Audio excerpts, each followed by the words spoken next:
একটি বড় আজকে খুব তাৎপর্যপূর্ণ দিন। আজকে তিনি উন্নত চিকিৎসার জন্য লন্ডনে যাচ্ছে। আপনি জানেন যে তার যেই লন্ডনের যাত্রা, সেই যাত্রা কেন্দ্র করে বিএনপি নেতাকর্মীদের ভিতরে এক ধরনের উৎসাহ উদ্দীপনা আছে। তবে বিএনপি চেয়ারপারসনের ছোট কিছু কথাতে আজকের এই ভিডিওটা শেষ করে দেবো ইনশাল্লাহ। মূল ভিডিওটা দেখুন। আসলে কি বলল, খালেদা জিয়া কিন্তু একটু ভালো নেই, অসুস্থ, অনেক অসুস্থ। তাকে একের পর এক কারাগারে গাড়িতে বাড়িতে রাস্তায়, যার কারণে সে অসুস্থ হয়ে পড়েছে। এই স্বৈরাচারী আওয়ামী লীগ কী করে নাই, বাংলাদেশকে তেনা তেনা করে দিয়েছে। যাই হোক না কেন, বাংলাদেশের নাগরিক হয়ে থাকলে এই ভিডিওটা আপনার জন্যই। থাম্বনেল টাইটেলটা দেখে বুঝে গেছেন যে স্বৈরাচারী দল কী করে গেছে। মূল ভিডিওতে চলে যাব, কথা বাড়াবো না, 40টা সেকেন্ড কথা বলতে চাই। এই আওয়ামী লীগ কিন্তু খালেদা জিয়াকে কোনো নেতাকর্মীকেই ছাড় দেয় নাই। কেন? তাদের কি কোনো অধিকার ছিল না? আপনাকে একটা কথা বলতে চাই, এই রকম যে অত্যাচার করেছে, ওইরকম অত্যাচার যদি আওয়ামী লীগের উপর করা যায় তাহলে সে বুঝতে পারবে কি করা হয়েছে। চলুন যাই মূল ভিডিওতে দেখে আসি, ইনশাল্লাহ বুঝতে পারবেন। গুলশানে বেগম খালেদা জিয়ার বাসভবনের সামনে আছেন সহকর্মী রহিম রুমন, সরাসরি যোগ দিচ্ছেন তিনি। রুমন, এত বছর পর বেগম খালেদা জিয়ার বিদেশ যাত্রা নিয়ে নেতাকর্মীদের মাঝে কি ধরনের প্রতিক্রিয়া দেখেছেন, আর গুলশান বাসভবনের সামনে যেহেতু আপনি এই মুহূর্তে আছেন, সেখানকার কি পরিস্থিতি দেখছেন?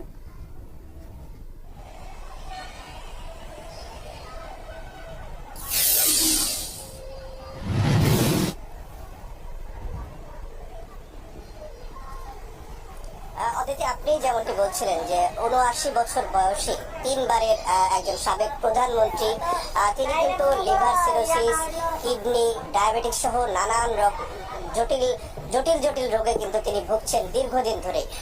কিন্তু তারপরেও তার যে সুচিকিৎসা, সেটি কিন্তু বাংলাদেশে ব্যবস্থা করা যায়নি। কারণ আপনি জানেন যে ২০২০ সালে যখন করোনার প্রাদুর্ভাব আসে, তখন সরকারের একটি নির্বাহী আদেশে তিনি বাসায় থাকবার সুযোগ পেয়েছিলেন। এর আগে তাকে যে জেলবন্দি যে জীবন তিনি কাটিয়েছেন, সেই জীবনের নিয়ে কিন্তু বিএনপি নেতাকর্মীরা সবসময় অভিযোগ করেন যে তাকে আসলে একাকিত্ব জীবনের ভিতরে ফেলে দিয়ে তাকে চিকিৎসা না দিয়ে, চিকিৎসা অবহেলা করে কিন্তু তাকে আরো বেশি অসুস্থ করে ফেলা হয়েছে। সেই জায়গা থেকে একটি বড় আজকে খুব তাৎপর্যপূর্ণ দিন। আজকে তিনি উন্নত চিকিৎসার জন্য লন্ডনে যাচ্ছে। আপনি জানেন যে তার যেই লন্ডনের যাত্রা, সেই যাত্রা কেন্দ্র করে বিএনপি নেতাকর্মীদের ভিতরে এক ধরনের উৎসাহ উদ্দীপনা আছে। তবে বিএনপি চেয়ারপারসনের বাসার সামনে আমরা এখন আছি। এখানে নেতাকর্মীদের এখন পর্যন্ত তেমন উপস্থিতি নেই। আপনি জানেন যে এই যে তার যে যাত্রা, সেই যাত্রা কেন্দ্র করে দলের পক্ষ থেকে কিন্তু একটি বিশেষ নির্দেশনা দেওয়া হয়েছে, যেন যানজট পরিস্থিতির সৃষ্টি না হয়, যেন মানুষের কোনো দুর্ভোগ না হয়। সবকিছু চিন্তা করেই কিন্তু এই সিদ্ধান্তগুলো আসলে নেওয়া হয়েছে, যার কারণে এখন পর্যন্ত নেতাকর্মীদের তেমন কোনো উপস্থিতি আমরা দেখছি না। তবে আপনি জানেন যে বিএনপি চেয়ারপারসন কিন্তু এর আগে, অনেক আগে থেকেই তার পরিবারের পক্ষ থেকে তাকে বিদেশে পাঠাবার জন্য বারবারই পতিত যে আওয়ামী সরকার, তার কাছে কিন্তু অনুমতি চাওয়া হয়েছিল। বারবারই কিন্তু তিনি প্রত্যাখ্যাত হয়েছেন। আমরা আরেকটু শুনতে চাই, একজন অভিজ্ঞ আমাদের একজন সিনিয়র সহকর্মী আছেন, যিনি দীর্ঘদিন ধরে বিএনপি এবং বিএনপি চেয়ারপারসনের খবর সংগ্রহ করেছেন, আমাদের সাথে যুক্ত হচ্ছেন যে আমাদের সহকর্মী শফিক আহমেদ। আমরা তার কাছে একটু যদি শুনতে চাই যে আজকের এই যে বিএনপি চেয়ারপারসনের বিদেশ যাত্রার এই তাৎপর্যটা আসলে কেমন। তার তো অনেক দিন আগেই বিদেশে চলে যাবার ইচ্ছা ছিল, সরকারের বাধায় সেটি হয়নি। সব মিলিয়ে আসলে বিষয়টি এখন কেমন? দেখুন, সরকারের কাছে বিএনপি চেয়ারপারসন এবং খালেদা জিয়ার পরিবারের সদস্য হিসেবে ওনার বড় বোন, তিনি কমপক্ষে ১৮ বার লিখিতভাবে আবেদন জানিয়েছে। একই সাথে বিএনপির মহাসচিব মির্জা ফখরুল ইসলাম আলমগীর সহ বিএনপির স্থায়ী কমিটির সদস্যরা তৎকালীন, অর্থাৎ ২০১৮ সালের ৮ ফেব্রুয়ারির পর থেকে বেগম খালেদা জিয়ার নানান রোগে যেহেতু তিনি আক্রান্ত, দীর্ঘদিন ধরে তার 2 হাঁটু ইমপ্ল্যান্ট করা, একই রকমভাবে তার অনেকগুলো শারীরিক সমস্যা রয়েছে। এই সমস্যাগুলোর জন্য তিনি সর্বশেষ ২০১৭ সালে এই লন্ডনে চিকিৎসা শেষে তিনি বাংলাদেশে ফিরে তিনি আইনগতভাবে মোকাবেলার জন্য তিনি সে সময় ফিরেছিলেন। কিন্তু তিনি তার পক্ষ থেকে তার আইনজীবীরা বলা হয়েছে যে 2টি মামলা তাকে সাজা দেওয়া হয়েছে, 2টি মামলায় ছিল মূলত রাজনৈতিক উদ্দেশ্য প্রণোদিত এবং বেগম খালেদা জিয়াকে ২০১৮ সালের নির্বাচন বা তার পরবর্তী সময় রাজনীতি থেকে একেবারে সরিয়ে দেওয়ার জন্যই তাকে কারাগারে নেওয়া হয়েছিল। সেই নাজিমুদ্দিন রোডের কেন্দ্রীয় কারাগারে ২০১৮ সালের ৮ ফেব্রুয়ারি যখন তাকে নেওয়া হয়, তারপর তার 3 মাস পর ওই কারাগারটি মূলত পরিত্যক্ত কারাগার, এবং ওই কারাগারের মধ্যে একটা এত বড় বৃহৎ একটি কারাগারের মধ্যে বন্দী ছিলেন শুধু একজন, সেটি হচ্ছে বেগম খালেদা জিয়া। এবং তার এই নির্জন কারাগারের সাথে তার রুম, সেখানে এক পর্যায়ে তিনি অসুস্থ হয়ে পড়ে যান এবং অজ্ঞান হয়ে যান। তারপর তাকে আবার নেওয়া হয়েছিল, সেই কারা কর্তৃপক্ষের তত্ত্বাবধানে নেওয়া হয়েছিল তৎকালীন বঙ্গবন্ধু শেখ মুজিব মেডিকেল বিশ্ববিদ্যালয়।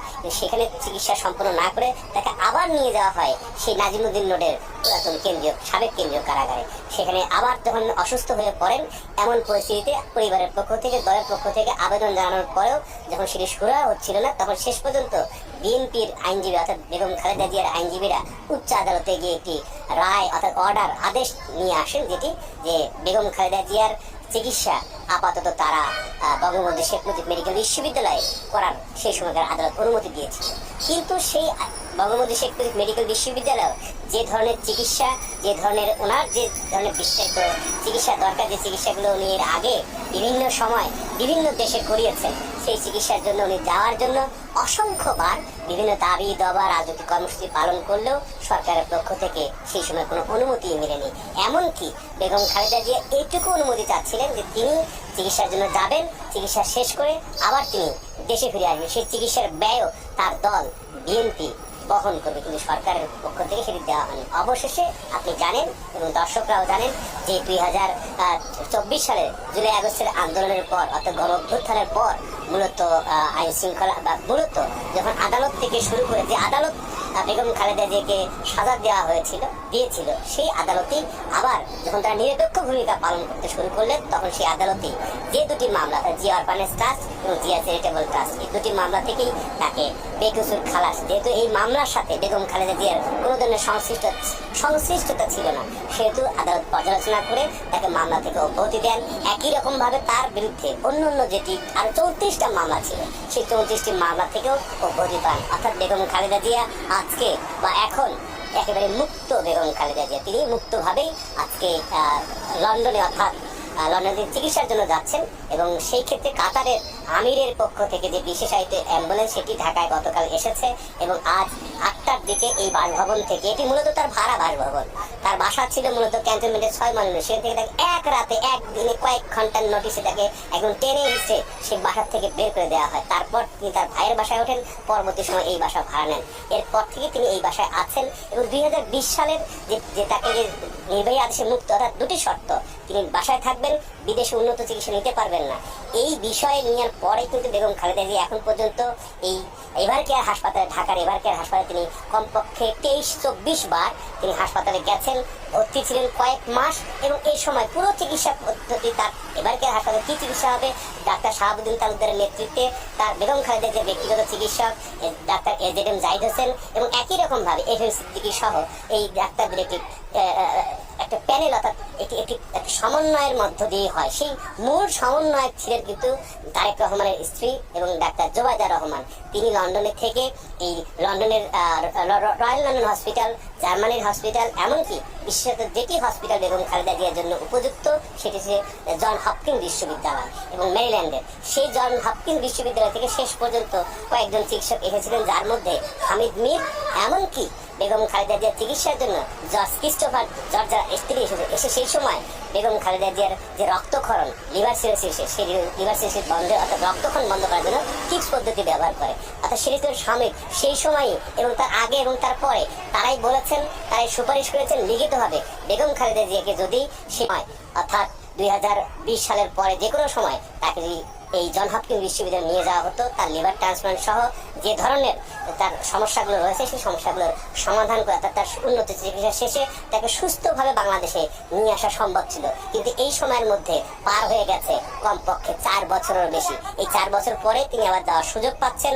মুক্ত বেগম খালেদা জিয়া, কিন্তু কতটুকু উন্নত চিকিৎসা শেষ করে তিনি আবার দেশে ফিরতে পারবেন, কতটুকু সুস্থ হয়ে, সেটি হয়তো বা চিকিৎসার সাথে যারা জড়িত, বিশেষ করে লন্ডনে যিনি অবস্থান করছেন বিএনপির ভারপ্রাপ্ত চেয়ারম্যানের স্ত্রী ডাক্তার জোবাইদা রহমান, তিনি পুরো চিকিৎসার সমন্বয় করছেন সেহেতু, এবং তার লন্ডনের চিকিৎসার পাশাপাশি তার এখানে পরীক্ষা নিরীক্ষা শেষে যেহেতু তাকে আবার জন হপকিন্স বিশ্ববিদ্যালয়ে নেওয়ার কথা রয়েছে, তারপরেই আসলে বোঝা যাবে যে কতটুকু বা কতদিনের মধ্যে তিনি সুস্থ হয়ে আবার দেশে ফিরতে পারেন। দেশবাসী অধীর আগ্রহে সেটি অপেক্ষা করছে যে রোমান, আমরা জানছিলাম আপডেট গুলো। আপনি আছেন বেগম খালেদা জিয়া গুলশান বাসভবনের সামনে, নিশ্চয়ই দিনভর পরবর্তী খবরাখবরগুলো আমরা জানবো। দর্শক সহকর্মী রহিম রোমানের সাথে কথা হচ্ছিল এতক্ষণ। আশা করছি মূল ভিডিওটা দেখছেন এবং বুঝছেন যে এই স্বৈরাচারী দল 17 বছরে বাংলাদেশে ক্ষতি করেই গেছে, সব নেতাকর্মীদের রিমান্ডে দিয়ে জীবনই শেষ করে দিছে। যদি আপনি বাংলাদেশের নাগরিক হয়ে থাকেন ভিডিওটা দেখে নেবেন। সবাইকে ধন্যবাদ।